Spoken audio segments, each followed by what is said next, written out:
Les goûts et les couleurs, ça se discute. Bonjour à tous, et bienvenue sur ma chaîne YouTube qui va opérer un changement drastique. Avant de commencer à traiter ce sujet au titre un peu pompeux ma foi, je tenais à vous prévenir qu'on va évidemment traiter de ce sujet au travers du prisme du jeu vidéo. Cette vidéo va plus s'apparenter à un essai, plus ou moins philosophique, entre gros guillemets. C'est une grosse discussion entre moi et moi-même, avec pas mal d'idées que j'ai quand même essayé un petit peu d'ordonner. Évidemment, les commentaires sont là pour que vous puissiez vous exprimer sur le fait que ça soit oui ou non bien fait. Pour ceux qui me suivent depuis maintenant plus de 3 ans, vous savez qu'avant de tenir une boutique de jeux vidéo, je suis avant tout un consommateur de jeux vidéo et un grand fan. Je suis un gamer avant tout, voilà. Ce que j'apprécie le plus dans un jeu vidéo, c'est son game design et par extension son gameplay.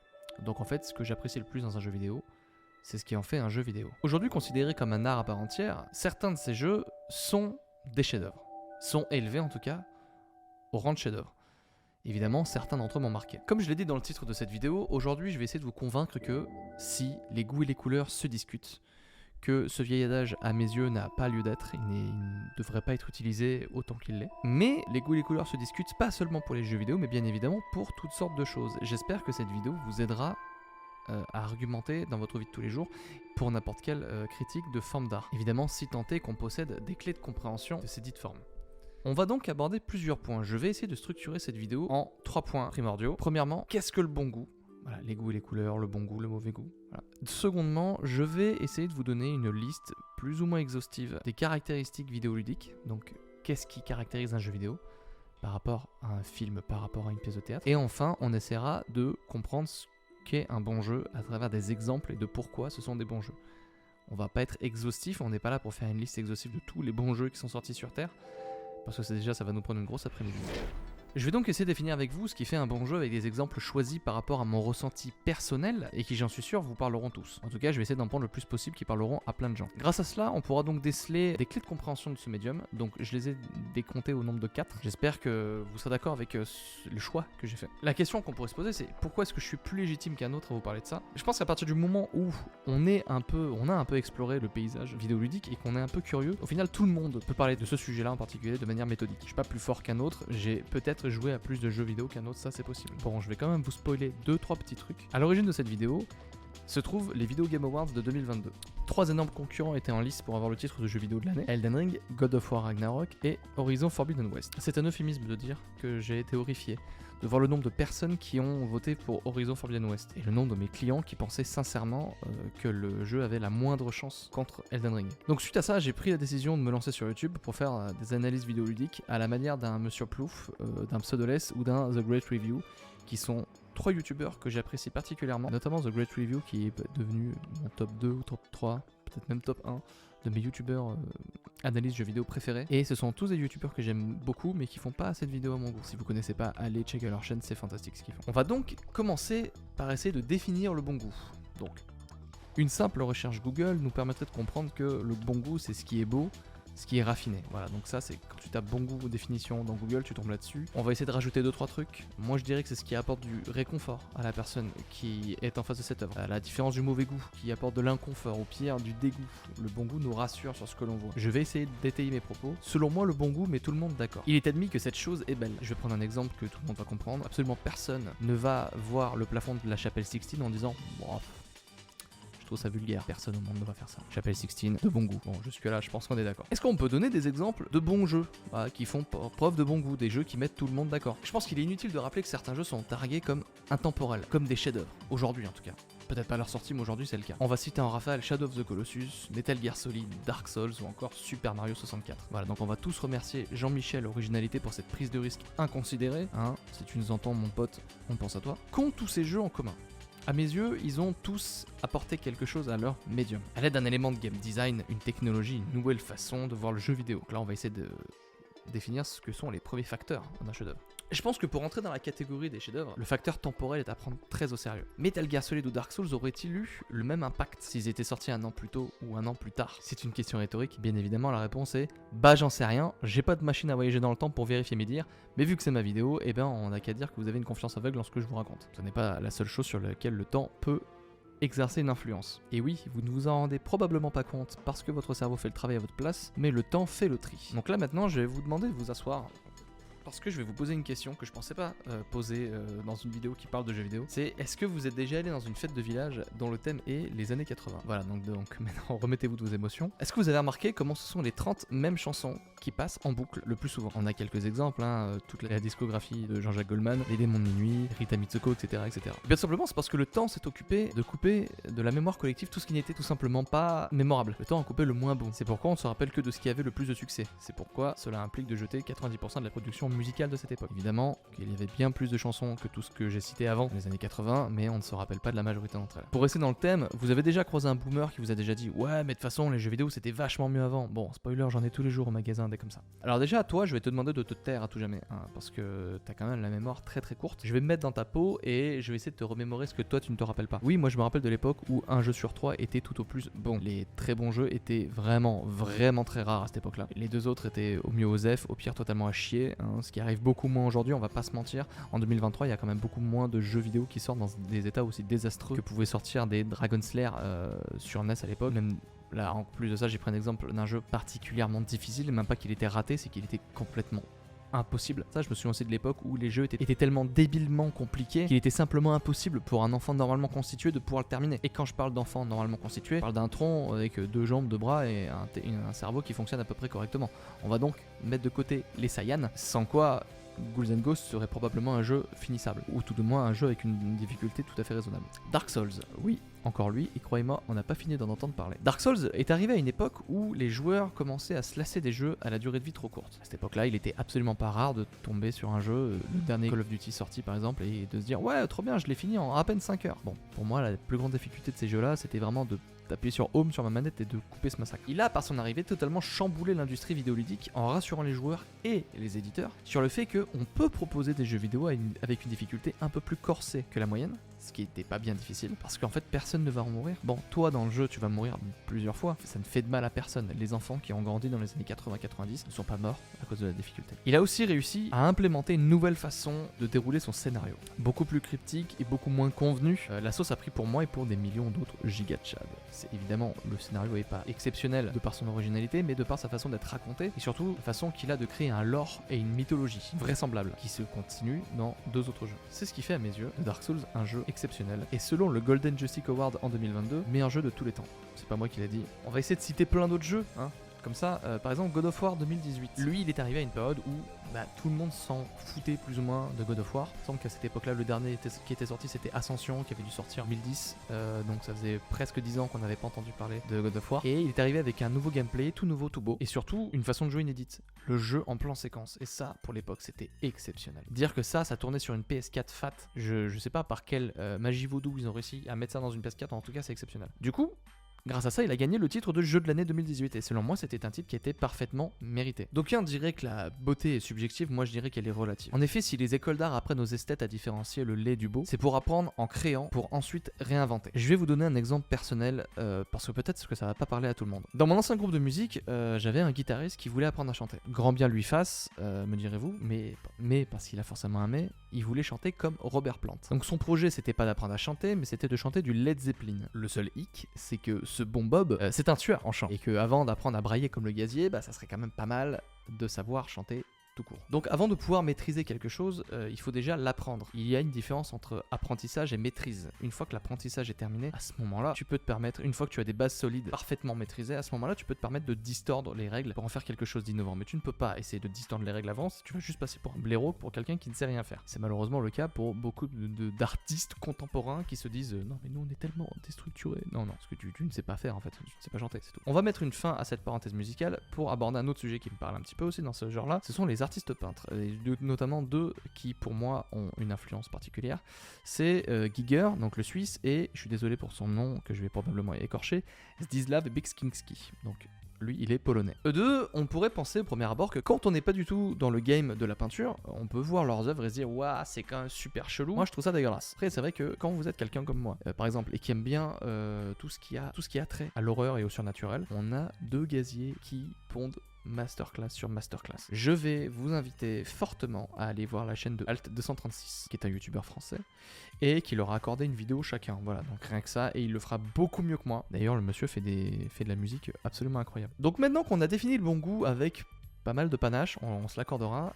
Comment dépeindre le mauvais goût après ça? On pourrait immédiatement penser à l'antithèse de ce qu'on a cité au-dessus. Quelque chose de vulgaire, d'inélégant, de non raffiné, de populaire, attention gros mots. Bien que cette définition puisse être retrouvée chez ce bon vieux Robert, il ne m'a été d'aucune difficulté de vous en faire une locution signée Bibi pour passer pour une grosse tête. En effet, il est admis pour le plus grand nombre que des films comme Camping, Les Tuches ou autres joyeuseries franco-françaises par exemple, bien populaires, sont définis comme des films de beauf. Bim, le mot est lâché. Le terme populaire est très important pour moi car ici il désigne quelque chose de facile d'accès, d'apprécié par le plus grand nombre, par la populace, et qui ne demande pas ou peu d'efforts de compréhension. Ne mentons pas, il est bien plus difficile d'apprécier une partie de The Witness qu'une partie de Fortnite, même si ces deux jeux œuvrent dans un registre diamétralement opposé et ne sont que difficilement comparables pour un temps de jeu donné par exemple de 30 minutes. Évidemment, l'exemple est plus qu'exagéré, mais vous avez compris l'idée. Un premier jeu extrêmement facile d'accès qu'on compare avec un jeu d'énigmes qui va demander aux joueurs de s'arracher les cheveux pendant de longues heures pour en voir le bout. Forcément, l'un est plus populaire que l'autre. Fortnite est tellement gratuit que tu n'as même pas besoin d'un abonnement PlayStation pour y jouer sur PlayStation. Est-ce que le terme populaire est si bien utilisé que ça? Les jeux populaires, tout comme les films populaires, ne sont pas nécessairement mauvais. Loin de là. Si tout le monde y joue, c'est probablement qu'il y a une bonne raison. Sinon, tout le monde mangerait du caca.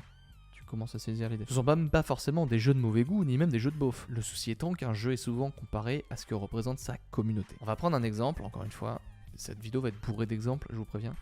La série de jeux Call of Duty et la série de jeux FIFA. Si j'ai choisi de mettre ces deux jeux ensemble, c'est pas anodin. Ils regroupent souvent le même profil de joueurs. Je mets des énormes guillemets, là c'est le vendeur de jeux vidéo qui vous parle. Par contre, c'est quelque chose de vérifiable. Ce que je vais vous dire, le plus gros de ces joueurs sont en fait des consommateurs saisonniers, qui n'achèteront pas énormément de jeux toute l'année. Souvent, ils vont en acheter deux, ils vont acheter le nouveau Call of et le nouveau FIFA qui sont sortis cette année. Et pour rentabiliser de l'achat de la console, ils en achètent deux ou trois, des jeux de voiture, des jeux de guerre, etc. Par exemple, GTA V aussi, parce que ça a un côté fun et accessible en multijoueur immédiatement. Donc attention, ce que je vais dire n'est pas une insulte, et ce n'est pas du tout insultant, ce n'est pas du tout grave. Ces gens ne sont pas nécessairement des fans de jeux vidéo. Ils aiment juste le football, ils aiment juste passer du bon temps sur Call of Duty à enchaîner les frags, parce que c'est quand même rigolo. Mais ça n'en fait pas des amateurs du 10e art pour autant, car il en manque quelque chose essentiel pour avoir les clés de compréhension de l'industrie. Pour avoir ces clés de compréhension, il faut avoir la curiosité d'essayer beaucoup de choses différentes. Il faut pouvoir comparer avec d'autres éléments. C'est pour ça que je vous disais dans l'intro que les propos développés dans cette vidéo fonctionnent avec tous les arts. C'est ce type de joueur qui est malheureusement le plus représentatif de l'état du marché. Il contribue à alimenter ce cliché du joueur paresseux qui ne veut pas découvrir quoi que ce soit d'autre et qui est la raison de pourquoi l'industrie reste de plus en plus frileuse à l'idée d'innover. Du coup, d'où le fait que les jeux de l'année sont souvent des jeux qui apportent quelque chose de nouveau. Comme l'a dit ce bon Frédéric Molas, encore une fois, masterclass sur masterclass, quand on voit les publicités de jeux vidéo pour toujours les mêmes licences, on comprend pourquoi les consommateurs ont cette image de gros beaufs qui n'aiment que la guerre et le football.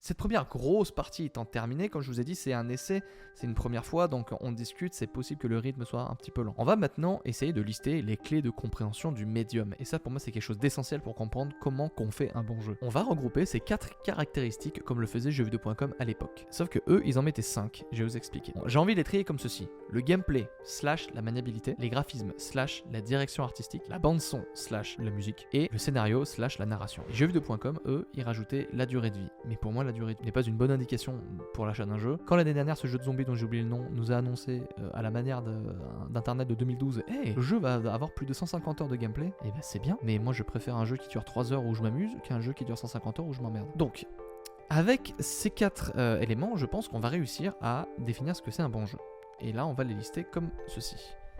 Certains jeux se démarquent par un gameplay exceptionnel ou une maniabilité nouvelle. Demon's Souls en son temps, comme je l'ai dit plus tôt, a apporté avec lui cette rigidité dans les déplacements qui rendait son gameplay réaliste et si grisant. L'impression de danger inhérent au fait que nous ne sommes au final rien de plus qu'une carcasse qui a gardé toute sa tête, mais ça c'est fantastique. J'aime souvent parler de l'impression manette en main que me donne cette série de jeux, ce fameux game feel. Il est particulièrement difficile de vous expliquer. Si vous n'avez pas eu la manette en main, vous pouvez pas vraiment comprendre ce que je vais vous expliquer. Vous voyez, ça passe par le fait de ressentir le poids de son espadon quand on frappe, de sentir la chair de ses ennemis qui se déchirent quand on les découpe avec un katana, et ressentir les micro-vibrations des manettes à chacun de nos pas, ou la corde qui se tend quand on tire à l'arc. Tout ça, c'est des signes de très grands jeux quand on arrive à les avoir, à les ressentir. Si jamais un jour vous avez l'occasion de tester ce genre de jeu avec une manette de PS5, et où les développeurs se sont quand même un petit peu creusé la soupière pour implanter ça dans leur jeu, c'est exceptionnel, ça change absolument tout. Pour rester dans le gameplay, par exemple, Doom et sa suite au suffixe en Eternal a lui aussi réussi à rendre ses lettres de noblesse au genre du FPS, pour moi saturé. Il le fait avec brio en mettant une clim gigantesque à tous les autres concurrents. C'est-à-dire que quand il est arrivé en 92, il a inventé le FPS. En 2016, il a réinventé. Quand Doom Eternal a été annoncé, je me suis dit comment ils vont faire pour faire mieux. Quand j'ai joué à Doom Eternal, j'ai eu l'impression que Doom 2016 était une démo. C'est un avis personnel. Je sais que beaucoup de personnes n'ont pas aimé ce côté Mario un petit peu. Bon, moi, personnellement, le gameplay est tellement incroyable que ça me passe au-dessus de la tête. Alors c'est vrai que même si je meurs d'envie de vous parler encore une fois d'une itération d'un Souls pour vous parler des graphismes, je vais changer de balle de bataille pour éviter qu'on me traite de monomaniaque. Ce que je suis, attention. On va prendre l'exemple de Scorn, qui est sorti l'année dernière, dont l'aspect graphique est largement inspiré justement de l'univers du regretté Giger, dont on parlait tout à l'heure. Ce peintre suisse qui a notamment, rien que ça, créé l'Alien, voilà, de Ridley Scott. Il a fait d'autres choses pour l'univers du métal aussi, le métal c'est très très bien. Même si les textures n'ont rien d'exceptionnel en soi, mais c'est par sa direction artistique que le jeu brille. Il a fait toute sa communication là-dessus et il a eu raison. En soi c'est pas un mauvais jeu, par contre c'est une très belle expérience, quoi. C'est très sympa. Si vous tenez tout de même à parler de graphisme pur, vraiment donc de finesse de texture, j'irai alors du côté encore une fois des exclus Sony, à savoir The Last of Us, particulièrement le deuxième épisode. Je pense pas avoir déjà eu affaire dans ma vie à un jeu où les détails sont poussés à ce point. Les expressions faciales pour commencer, mais d'autres choses bien plus pointues comme les bouts de verre qui restent plantés dans la gueule des ennemis quand vous leur envoyez une bouteille dans la face. Si un jour vous avez l'occasion de le faire, faites-le. En plus, il y a un mode photo dans le jeu qui permet de mettre le jeu en pause. Prenez une bouteille, vous l'achetez sur un ennemi, vous mettez le jeu en pause, vous allez le choper par le callback là comme ça, et vous allez voir les bouts de verre qui sont dans le visage. C'est incroyable. L'animation de ce jeu aussi qui nous permet d'oublier que qui nous permet presque d'oublier que c'est un jeu vidéo. Est-ce que ça serait pas ça d'ailleurs son principal problème? Lol. Troisième point, donc la bande son, c'est le point dont je pense on parle le moins quand on parle du 10e art, alors que pour moi c'est crucial. On va prendre un jeu comme le premier Red Dead Redemption. Il a été encensé par la critique au moment de sa sortie pour énormément de choses, et moi c'est celle-ci que j'ai décidé de retenir parce que justement à l'époque jeuxvideo.com en bande son lui avait mis 20 sur 20. Quand même se remettre dans le contexte, le jeu vidéo c'est un art qui est interactif et il a bien fallu que les compositeurs se débrouillent avec ça. Quand tu es Square Enix en 1997 et que tu sors Final Fantasy VII, ce que tu fais c'est que quand tu as un combat qui se lance, tu lances ton thème de combat, et du coup le thème de combat il se termine quand le combat il n'y a plus de combat. Voilà, quand c'est terminé, la musique est finie et on reprend la musique d'aventure. Alors comment on fait dans le cadre d'un monde ouvert tel que celui dépeint par Rockstar? Et bien dans ces cas-là, le compositeur il fait le choix de composer plusieurs couches instrumentales qui se superposent en fonction de ce qui se passe à l'écran. Si t'es juste en train de chevaucher dans la pampa avec ton cheval, tout ce que tu auras, ça sera juste quelques petites notes de guitare discrètes ou un petit peu de violon, en tout cas de la corde, de l'instrument à cordes. C'est calme, il se passe pas grand chose, donc du coup tu as une musique calme. Par contre, à partir du moment où il y a des bandits qui t'attaquent ou que tu vas décider d'attaquer une diligence, la musique va boucler du coup sur une partie où on va rajouter des cuivres, on va rajouter des percussions beaucoup plus énervées pour coller à ce qui se passe à l'écran. On est vraiment en face d'un exemple d'interactivité. C'est-à-dire que le joueur influe carrément, pratiquement directement sur la musique. Ça, c'est la première fois qu'on se rend compte de ça, c'est incroyable. Pour passer de la musique à la bande son, parce que ce sont quand même deux choses distinctes, j'aimerais vous parler de Hellblade, Senua's Sacrifice. Moi, c'est un jeu qui m'a personnellement bluffé pour ses sons environnementaux qui sont parfaitement spatialisés. Parce qu'en fait, donc Senua, le personnage qu'on joue, est atteinte de psychose. Voilà, donc elle a plusieurs maladies mentales, on ne sait pas exactement laquelle. Certains disent qu'elle est schizophrène. Et donc en fait, elle entend des voix qui vont te dire à tout moment, quand tu as des choix à faire ou quand tu dois choisir une direction, elles vont te dire par là-bas, vas-y, fais ça. Voilà. Bon, quand tu as un casque, c'est très stressant. Si vous êtes misophone, bon, faites attention. Mais ce qui est fou en fait, c'est que les développeurs ont carrément travaillé avec des médecins spécialisés dans les psychoses en tant que consultants pour travailler là-dessus. Donc voilà, on est quand même sur quelque chose de très sérieux. Et encore une fois, c'est la première fois que... Enfin, le cinéma fait ce genre de choses aussi, mais voilà, encore une fois, c'est interactif. La narration et le scénario, c'est le point que j'ai décidé personnellement de mettre en dernier, parce que c'est celui qui est pour moi le moins important. Et je mets d'énormes guillemets à moins important. Je dis pas que c'est pas important, je dis juste que si un jeu a un gameplay qui est suffisamment prenant, le scénario peut tout à fait passer au second plan. Par exemple, on peut très bien enchaîner les parties de The Binding of Isaac ou de Dead Cells sans s'occuper une seule fois du scénario, car ce sont des jeux qui sont pensés avant tout à travers leur gameplay. En revanche, prenons The Witcher 3. Je ne suis pas un grand défenseur de son système de jeu, malheureusement, je le trouve un petit peu vide, un petit peu redondant. Par contre, le jeu est totalement sauvé par son scénario et sa narration qui est incroyable. Encore une fois, The Great Review a fait une analyse d'une scène de The Witcher 3, je vous laisserai aller la voir, c'est exceptionnel. On a des jeux plus classiques aussi dans leur façon de raconter une histoire. Par exemple, si vous avez envie de suivre un immersive sim avec une histoire racontée en ligne droite, jouez à un Bioshock. Voilà, c'est très bien. Après, c'est vrai que des fois, on va pouvoir préférer des voies plus détournées. Oui, Dark Souls, c'est de toi que je parle encore une fois. Dans Dark Souls, ce qu'il faut savoir, c'est que quand c'est sorti, beaucoup de gens n'ont pas compris de quoi ça parlait. Parce qu'en fait, il y a quasiment pas de cinématique. Il y a une cinématique au début et t'as une cinématique à la fin. Et entre les deux, t'as 60 heures de jeu où t'as pas une seule... Si, mais sinon, j'exagère parce que tu as certaines entrées de certains boss. Très peu de scénario dans Dark Souls. Le scénario dans Dark Souls est une récompense pour celui qui aurait été suffisamment aventureux pour, par exemple, pour lire les descriptions d'objets. Ouais, comme ça paraît, ça vend pas du rêve. Mais c'est même comme ça qu'aujourd'hui, From Software fait ça comme en fait. Ils savent qu'il y a des aventuriers qui vont explorer le scénario pour vous le donner. Et ça se remarque dans la trilogie complète. Par contre, ainsi que Bloodborne et Elden Ring. Hein. Je compte pas Sekiro là-dedans parce que justement Sekiro, ça reste tout à fait un jeu From Software et complètement de Miyazaki. Mais quand on a demandé à Miyazaki avant la sortie de Sekiro, il y a eu quelques interviews et les journalistes lui ont demandé est-ce que le jeu sera plus simple. C'était vraiment l'époque où les gens en avaient marre de se casser la tête là-dessus. Et bon, selon moi, c'est un débat de merde parce que le jeu n'est pas si dur que ça. Bref, quand on a demandé à Miyazaki si le jeu serait plus simple, il a répondu oui, il sera plus accessible. Il parlait de l'histoire. Voilà, l'histoire est plus simple parce que dans Sekiro, il y a des cinématiques qui rendent la compréhension de l'histoire bien plus simple. Quel sacré coquin celui d'Etaka. Bon, on a abordé les 4 clés qui font un jeu. Voilà, le gameplay, par exemple, est ce qui différencie le plus un jeu vidéo d'un film. Maintenant, la plus grosse question épineuse de cette vidéo, c'est qu'est-ce qu'un bon jeu? Donc tout à l'heure, je vous parlais de relativité, je pense que ça vaut aussi pour la qualité d'un jeu. Vous l'aurez remarqué, probablement, je suis le plus gros bandeur de From Software qui puisse exister. D'ailleurs, on appelle ça un BDFS. C'est un terme que je viens totalement d'inventer. On va comparer 2 jeux comparables, qui sont tous les 2 sortis cette année, Horizon Forbidden West et Elden Ring. Parce que je sais que la comparaison de tout à l'heure entre The Witness et Fortnite, j'ai entendu 3 personnes exploser au loin, c'est terrible. Alors je vous préviens tout de suite, je ne vais pas être objectif là-dedans. Le premier est la suite sans saveur d'un jeu d'aventure en monde ouvert qui reprend les mêmes caractéristiques de gameplay et les poncifs de gameplay pas ouf, des personnages plats et pas intéressants, une exploration pas assez permissive et dans lequel il est absolument hors de question que le joueur ne s'ennuie plus d'une demi-seconde ou alors perde son itinéraire, si tant est qu'on lui a pas rabâché les oreilles 50 fois que l'objectif c'est la grosse montagne là-bas. Voilà.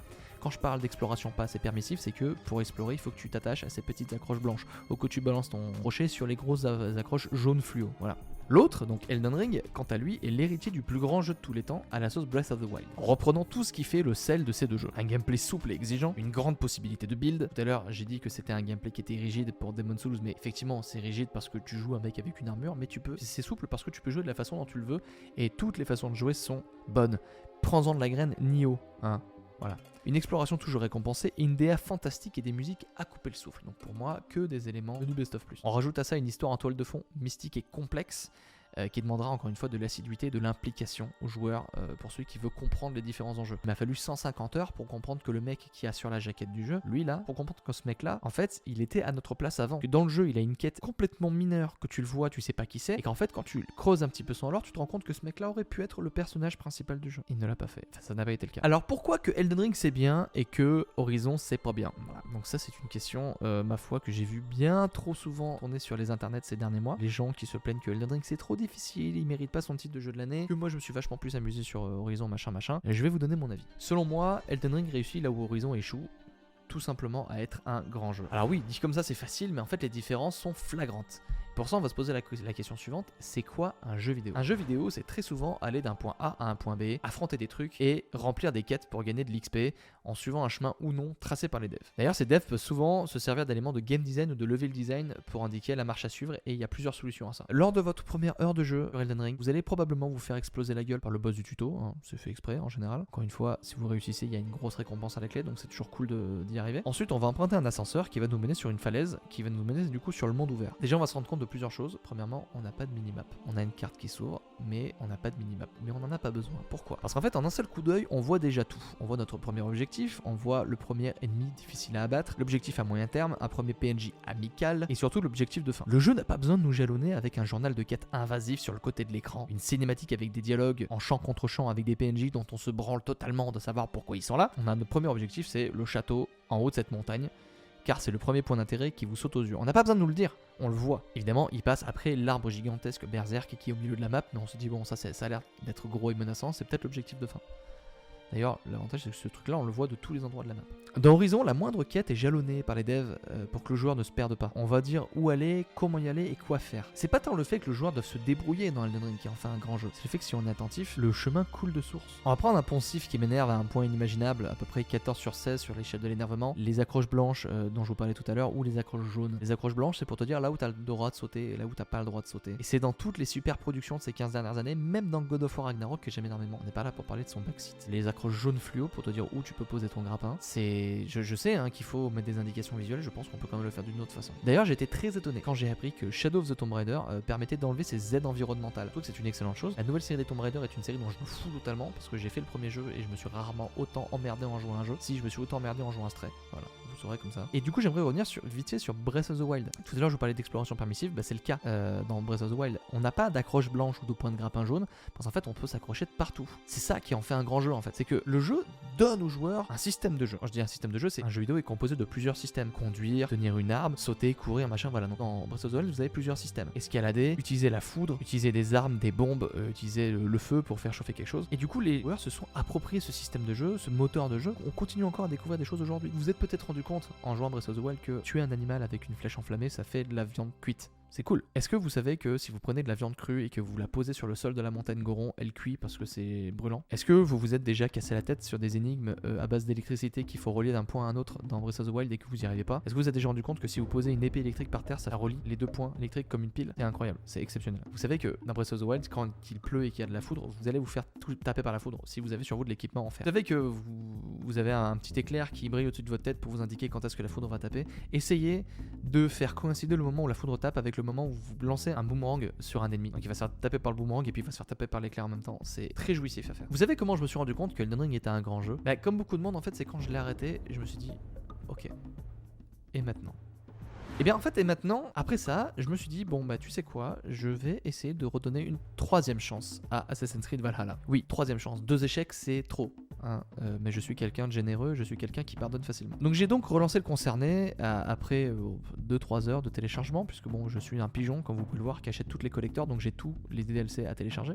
Et au bout d'une pauvre demi-heure, ma chère et tendre m'a dit, c'est quoi cette merde? Tu peux relancer Elden Ring s'il te plaît? Ouais, mais je viens de me taper 150 heures. M'en fous, fais-le. Bon d'accord, je me suis exécuté. Pourquoi est-ce qu'elle m'a dit ça alors qu'elle en soi c'est pas une si grande joueuse que ça? Mais c'est parce qu'en fait elle m'a vu m'acharner pendant 150 heures pour devenir le nouveau seigneur d'Elden, et que juste en me regardant faire, elle a acquis certaines de ses clés de compréhension. Sans avoir la manette en main, elle a vu que le feeling de Valhalla était au mieux inexistant, au pire complètement à chier. Elle a vu que les déplacements sont mous et que malgré le fait qu'on joue un viking qui pèse presque 130 kg avec tout son équipement, on ressent aucunement le poids de ce dit équipement. Les esquives sont ratées, les attaques sont pas... Tu n'as aucune patate dans les coups. Tu vois ce que je veux dire? Quand tu mets une patate dans un jeu, joue à un Mortal Kombat, un Tekken, tu vas comprendre que chaque coup t'as une vibration, pas ça dans Assassin's Creed Valhalla, et c'est foireux. D'ailleurs tout à l'heure quand je vous ai dit que c'était pas une grande joueuse, bah c'est pas totalement vrai en fait. En fait j'ai fait l'erreur de la faire jouer à Skyrim, elle a tapé 400 ou 500 heures dessus, elle m'a explosé là-dessus. Et depuis qu'on est ensemble, elle a aussi terminé Breath of the Wild. Malheureusement pour elle, en fait elle a fait 2 open world qui sont pour moi ce que je considère comme faisant partie des meilleurs. Le problème c'est que du coup elle a jamais touché à la merde à la vraie, tu vois. Ouais, donc elle a kiffé jouer à Skyrim, elle a kiffé jouer à Breath of the Wild, mais en fait elle est comme moi, elle aime comprendre et mettre des mots pourquoi elle a kiffé. En voyant jouer Assassin's Creed Valhalla, on a un peu discuté, je lui ai expliqué pourquoi à mes yeux ce jeu est raté sur énormément de points, sans parler de l'histoire qui est pas intéressante. Pour moi le point le plus intéressant d'Assassin's Creed Valhalla c'est le horloge, le mini-jeu 2D qui est tellement bien d'ailleurs qu'ils l'ont sorti en vrai. C'est te dire à quel point je relançais le jeu juste pour faire ça. Et les musiques sont exceptionnelles aussi, ils sont composées par les musiciens de Vardruna, de Heilung je crois, donc c'est très très cool. Bon, revenons-en en fait. Tous les jeux ne peuvent pas être les porte-étendards d'une nouvelle technologie, d'une nouvelle idée ou d'un nouveau système de jeu, ce n'est pas possible. Ils sont en final même très peu nombreux à être des révolutionnaires du genre. Ces 10 dernières années, je pense qu'on pourrait en compter seulement 5 ou 6. On n'est pas là pour ça. Cependant, certains jeux arrivent à maîtriser leur médium avec une telle assiduité qu'ils sont instantanément projetés au rang de chef-d'œuvre. On peut très bien être un jeu totalement classique dans sa façon de faire et être incroyable. Je vais prendre comme exemple Ghost of Tsushima, qui est en soi un monde ouvert comme les autres, qui ressemble beaucoup à un jeu Ubisoftien.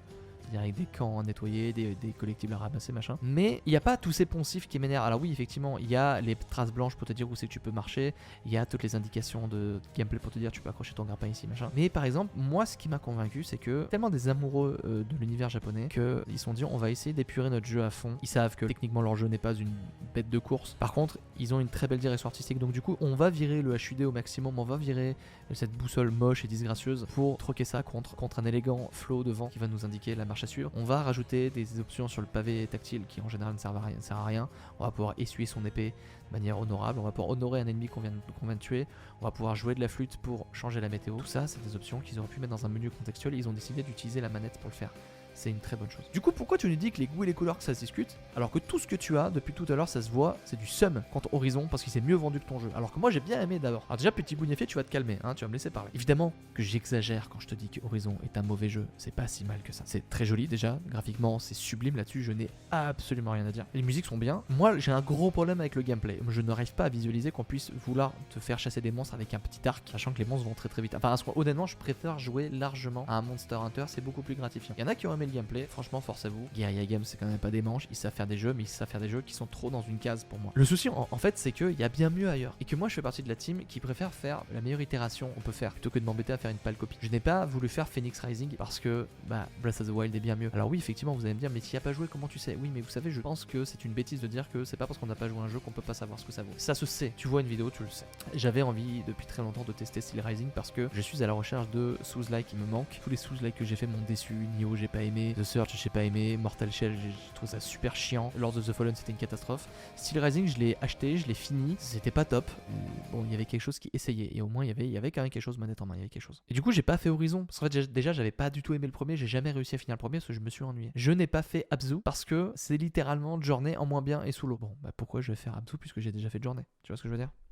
Donc on en revient à mon point de départ qui disait que pour pouvoir apprécier une œuvre, il faut avoir les codes de l'industrie pour mettre des mots sur le pourquoi du comment, pourquoi ça me plaît, pourquoi ça c'est bien, pourquoi ça c'est pas terrible. Donc oui, tu as tout à fait le droit d'avoir apprécié Horizon, ce n'est pas grave, tu n'es pas un beauf, tu n'es pas un raté, tu n'as pas forcément mauvais goût. Tu aimes ce jeu, mais à mes yeux c'est parce que tu n'as pas vraiment d'éléments de comparaison sur ce qui fait la valeur intrinsèque d'un jeu en monde ouvert. C'est pourquoi je te conjure, par pitié, d'essayer des open world qui soient bien moins Ubisoftiens dans leur façon d'aborder le thème, qui sont moins conventionnels, qui tenteront beaucoup plus de sortir des sentiers battus. Tu sais quoi, il n'y a même pas besoin d'aller très très loin. Si tu n'aimes pas la difficulté, et ça encore je peux l'entendre, essaye donc Red Dead Redemption 2. Là-dessus tu verras, c'est un jeu Rockstar, il n'y a pas de difficulté. Il a je pense le meilleur open world qu'un jeu puisse t'offrir. Il est d'une telle logique, d'un tel niveau de vraisemblance, c'en est presque effrayant tant de réalisme. Ce que je te disais tout à l'heure par rapport au souci des détails dans The Last of Us 2, on peut faire une vidéo de 1 heure juste sur les détails qu'il y a dans Red Dead Redemption 2. Dis-toi que les devs ont tellement confiance, enfin à l'époque du développement, ils avaient tellement confiance dans la qualité de leur jeu que tout ce qu'ils nous ont donné comme information, c'est juste les testicules des chevaux se rétrécissent quand il fait froid. Voilà, c'est une information dont on se fout, mais c'est là, parce qu'on a d'autres choses à vous présenter. A contrario, Horizon, ils nous ont dit, regardez, Aloy, elle a du duvet. Ouais, d'accord, ouais, c'est bien, mais vous avez fait un jeu derrière quand même. Une fois toutes ces cartes en main, à ce moment-là, j'accepterai un débat, une critique avec quelqu'un qui aura les mêmes cartes que moi, parce que là, on pourra parler d'un sujet qu'on connaît à égalité. Je ne me crois pas plus fort qu'un autre. Je profite aussi pour lâcher une balle perdue à tous ceux qui se croient hyper smart quand tu critiques quelque chose qu'ils adorent, que tu fais un avis constructif, et que eux ils te répondent ouais, mais de toute façon, si t'as pas, t'as qu'à le faire. Alors déjà, stupidité abyssale, comportement puéril qui témoigne d'un manque de connaissances dans ce domaine. Justement, c'est parce que j'ai acquis des connaissances dans le domaine que je peux permettre d'expliquer que c'est pas terrible, quoi. Moi, je suis musicien aujourd'hui, je regarde avec un œil très critique ce que j'ai fait avant, toujours avec tendresse, parce que tout ce que j'ai fait avant moi, je l'ai fait avec bien moins de skill que ce que j'ai aujourd'hui, toujours avec tendresse. C'est pas de la merde, c'est différent. Voilà, même d'ailleurs très bien.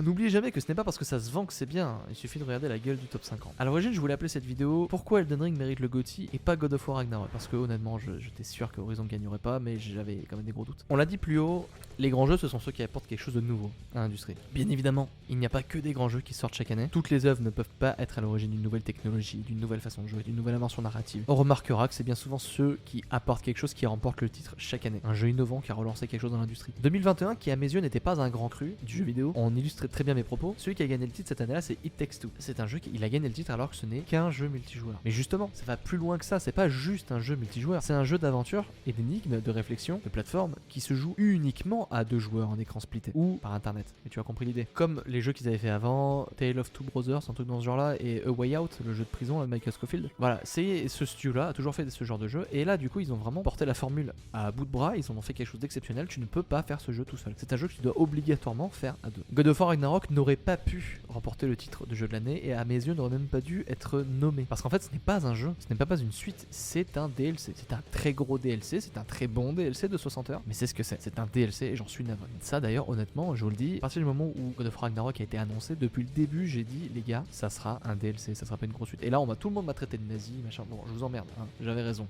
encore une fois. Du coup, comment conclure cette vidéo? Oui, les goûts et les couleurs se discutent. Si j'ai fait cette vidéo qui va sûrement avoisiner peut-être les 30 minutes, c'est parce que je trouve qu'il est bien trop facile de se réfugier derrière ce vieil adage qui dit les goûts et les couleurs, ça se discute pas. Bien sûr que si, ça se discute. Tu ne peux pas accepter d'avaler un énième jeu Pokémon hideux et pas fini autrement que par habitude. Tu ne peux pas accepter que des éditeurs colossaux décident de retirer la campagne de leur gros jeu multi-annuel sous prétexte que les gens s'en foutent. C'est le serpent qui se mord la queue, les gens s'en foutent parce que vos campagnes sont pas terribles et que le public s'est depuis longtemps tourné vers d'autres œuvres que Call of Duty pour jouer à du FPS intense et narratif. Bien sûr que si, les goûts et les couleurs se discutent. Il est temps pour le public de commencer à boycotter la médiocrité pour redonner du crédit à ceux qui le méritent, à faire valoir la qualité plutôt que la quantité. Mais si là je suis vraiment en train d'enfoncer des portes ouvertes. Et j'espère avoir réussi à capter votre attention pendant toute la durée de cette vidéo, j'espère avoir été clair dans mes intentions. Si c'est pas le cas, n'hésitez surtout pas me le dire, je suis très ouvert à la critique et j'espère qu'elles seront nombreuses. Dites-moi en commentaire si vous avez d'autres idées pour d'autres projets possibles de vidéos. Si vous voulez débattre, je suis là pour ça, donnez-moi des idées. Si vous voulez qu'on parle d'un jeu en particulier, il n'y a aucun problème là-dessus. Sur ce, c'était Patrick de l'Entre Geek. Passez une bonne journée.